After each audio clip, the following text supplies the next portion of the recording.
आज आप सबके लेकर आए काफी अच्छी गवर्नमेंट जॉब वैकेंसी जो कि हर एक फ्रेशर वर्ग के उसका एक पार्ट बन सकता है। इसमें सारे 12th पास स्टूडेंट्स या फिर अगर आप अभी ग्रेजुएशन कर भी रहे हैं और आप एक स्टूडेंट है तब भी आप इस वैकेंसी को भर के इसका एक पार्ट बन सकते हैं। हम आज इस वैकेंसी के बारे में बात करेंगे और इन डेप्थ में मैं बताने वाला हूँ कि कैसे आप इस वैकेंसी का पार्ट बन सकते हो और इसमें कौन कौन से पॉइंट्स का आपको ध्यान रखना है इस वैकेंसी को भरते हुए। तो इस वीडियो को काफी ध्यान से देखिएगा। अगर आपको कोई पॉइंट में डाउट आता तो मुझे कमेंट से बताइएगा सो दैट मैं आपकी हेल्प कर सकूं और आपको गाइड कर सकूं ऐसी काफी अच्छी वैकेंसीज के लिए। तो आज लॉ जॉब स्टोर लेकर आप सबके लिए ऐसी गवर्नमेंट जॉब वैकेंसी जो कि आप सब भर के इसका एक पार्ट बन सकता है। चलिए बात करते हैं इस वैकेंसी के बारे में विदाउट वेस्टिंग एनी टाइम। इससे पहले हेलो वेलकम और स्वागत है आप सबका मेरी एक नई वीडियो में जिसमें मैं लेकर आऊँ काफी अच्छी गवर्नमेंट जॉब वैकेंसी आप सबके लिए। आप यहाँ पे देखोगे कि यहाँ पे गवर्नमेंट जॉब की जो वैकेंसी निकाली गई है वो हम लेकर आए आज NITTTR में और एक काफी अच्छी वैकेंसी होने वाली है। ये वैकेंसी आपकी काफी अच्छी गवर्नमेंट जॉब वैकेंसी है जो कि कांस्टेबल की वैकेंसी निकाली गई है और मैं आपको पहले बता दूं कि इसमें काफी अच्छे नंबर्स में ये वैकेंसी निकाली गई है। तो हम इसके बारे में इन डेप्थ में बात करेंगे और देखेंगे कि कौन कौन कैंडिडेट इस वैकेंसी को भर सकता है। अगर आपको कोई प्रॉब्लम आती है तो मुझे बताना। इंपॉर्टेंट डेट्स को देखें तो इसके ऑनलाइन एप्लीकेशन फॉर्म की डेट स्टार्ट हो चुकी है। तो जो भी कैंडिडेट इसके लिए इंटरेस्टेड हो वो इस वैकेंसी को बिल्कुल भरना और इसका एक पार्ट बिल्कुल बन जाना। साथ में आप यहाँ पे देखोगे कि इसकी लास्ट डेट होने वाली है 29 सितंबर 2025 की। तो उससे पहले आपको इस वैकेंसी को भरना होगा। अदरवाइज आप इस वैकेंसी के जो भी क्राइटेरियाज हैं या फिर जो भी आपके इसमें पॉइंट्स है वो आप इसे मिस आउट कर दोगे।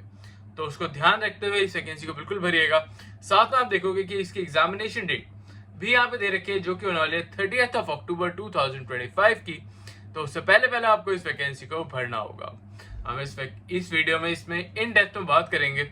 इसके सारे पॉइंट्स मैंने आपको अच्छे से रिटन डाउन करके अच्छे से बता दिए सो दैट आप उस वैकेंसी को काफी अच्छे से देख पाओ और इसके पॉइंट्स अच्छे से क्लियर आउट आपको हो जाए। अब अगर हम बात करें तो मोस्ट इंपॉर्टेंट पॉइंट के बारे में जो कि एलिजिबिलिटी क्राइटेरिया का पॉइंट है। तो इसमें आप देखोगे कि जो भी 10th पास और 12th पास स्टूडेंट्स है वो इस वैकेंसी को भर के इसका एक पार्ट बन सकता है। जो पुलिस कांस्टेबल की वैकेंसी निकाली गई है इसके लिए आपको कोई भी प्रायर एक्सपीरियंस नहीं मांगा गया है, ना ही आपसे ग्रेजुएशन मांगी गई है।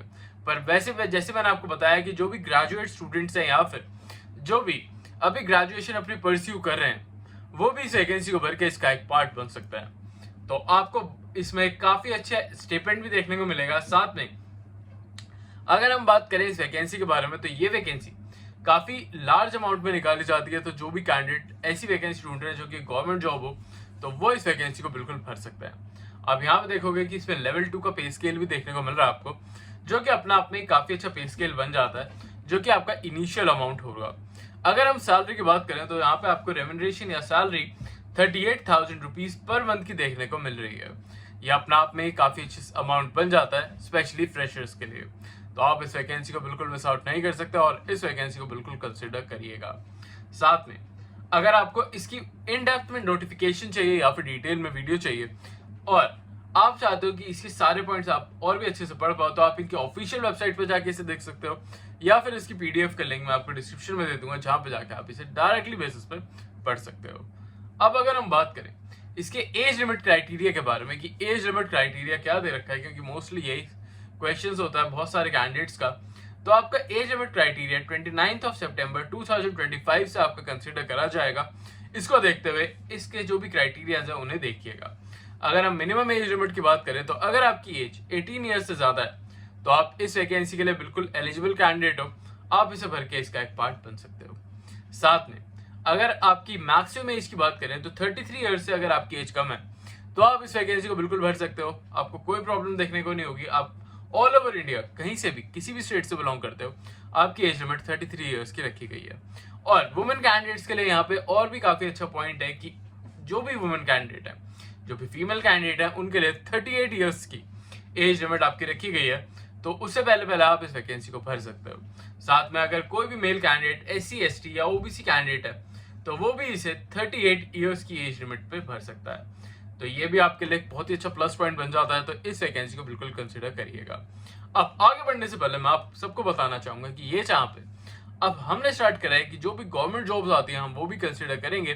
तो अगर आपको ये पॉइंट अच्छा लगता है तो मुझे कमेंट जरूर बताना और अगर आप और भी ऐसी वीडियोस देखना चाहते हो तो सो दैट मैं आपके लिए और भी ऐसी government job vacancies daily basis पे कवर कर सकूं और आपको बता सकूं ऐसी और भी काफी सारी वैकेंसीज के बारे में।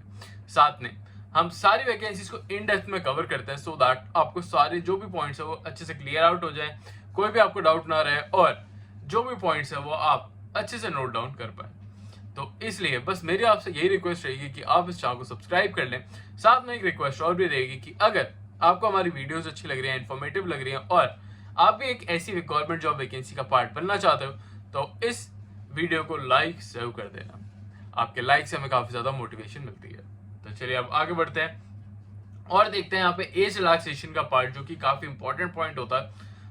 तो आप यहाँ पे देखोगे कि SC/ST कैटेगरी के लिए 5 इयर्स का एज रिलैक्सेशन दे रखा है, OBC के लिए 3 इयर्स, PW कैंडिडेट के लिए जो कि नॉन एलिजिबल कैंडिडेट है इस वैकेंसी के लिए। और अगर हम बात करें एक्स सर्विसमैन की तो यहाँ पे आपको सर्विस इयर्स प्लस 3 इयर्स का आपको एज रिलैक्सेशन दे रखा है। तो अब अगर हम बात करें तो ये एज रिलैक्सेशन गवर्नमेंट स्टैंडर्ड्स के हिसाब से ही दे रखा है, तो इसमें आपको कोई भी प्रॉब्लम या फिर कोई भी डाउट देखने को नहीं होगा। अब बात करते हैं सिलेक्शन प्रोसेस के बारे में, जो कि काफी इंपॉर्टेंट पॉइंट है। तो सिलेक्शन प्रोसेस में आपका रिटन एग्जाम और एक फिजिकल टेस्ट कंडक्ट कराया जाएगा। और अगर आप चाहते हो कि इसके रिटन एग्जाम्स या फिर इसके सिलेबस के बारे में और भी कुछ जानना, तो वो भी मुझे कमेंट्स में जरूर बताना सो दैट मैं उसके लिए एक सेपरेट वीडियो आपके लिए लेकर आ सकूं। अगर हम बात करें तो यहाँ पे आपको एग्जाम कंडक्ट होगा जिसमें आपका GK, आपको मेंटल एबिलिटी के क्वेश्चंस और सिंपल एप्टीट्यूड के क्वेश्चंस पूछे जाएंगे। और साथ में ये 100 मार्क्स का क्वेश्चन पेपर होने वाला है और इसमें आपको 120 मिनट्स देखने को मिलेंगे। अगर आप ये रिटन टेस्ट आप पास आउट कर लेते हो तो उसके बाद आपका फिजिकल टेस्ट कराया जाएगा और फिजिकल टेस्ट में आपके कुछ मेजरमेंट्स भी लिए जाएंगे, जैसे कि मेल्स के लिए 168 सेंटीमीटर आपकी हाइट होनी चाहिए और चेस्ट साइज 81 से लेकर 86 के बीच में होना जरूरी है। और फीमेल कैंडिडेट्स के लिए आपकी हाइट 155 सेंटीमीटर होना जरूरी है। तो इसको कंसिडर करते हुए आप इस वैकेंसी को बिल्कुल भर सकते हो। अब अगर हम बात करें आगे बढ़ते हुए तो फिजिकल टेस्ट के बारे में और भी कुछ इंपॉर्टेंट इन्फॉर्मेशन है, जैसे कि लॉन्ग जंप से रिलेटेड इन्फॉर्मेशन है और आपकी 800 मीटर्स की जो रेस होती है उससे रिलेटेड इन्फॉर्मेशन भी यहाँ पे दे रखी है। अगर 800 मीटर्स की रेस में आप पार्टिसिपेट करते हैं तो यहाँ पे आपको जो भी मेल कैंडिडेट हैं उनको 198.3 सेकेंड्स में ये पूरा करना होगा। फीमेल कैंडिडेट के लिए 261.8 सेकेंड्स में ये पूरे करने के लिए टाइम लिमिट दे रखी है। लॉन्ग जंप और यहाँ पे आप देखेंगे कि गोला फेंक जैसे और भी काफी सारी एक्टिविटीज यहाँ पे कराई जाएंगी जिसमें आपका टेस्ट लिया जाएगा और अगर आप इसमें पास आउट कर जाते हैं तो आप इस वैकेंसी को काफी अच्छे से अचीव कर पाएंगे। अब अगर हम बात करें कि आपको इसे कैसे अप्लाई करना है तो इसके बस ये 4 इंपॉर्टेंट स्टेप्स होने वाले हैं जो कि आपको यहाँ पे देखने होंगे।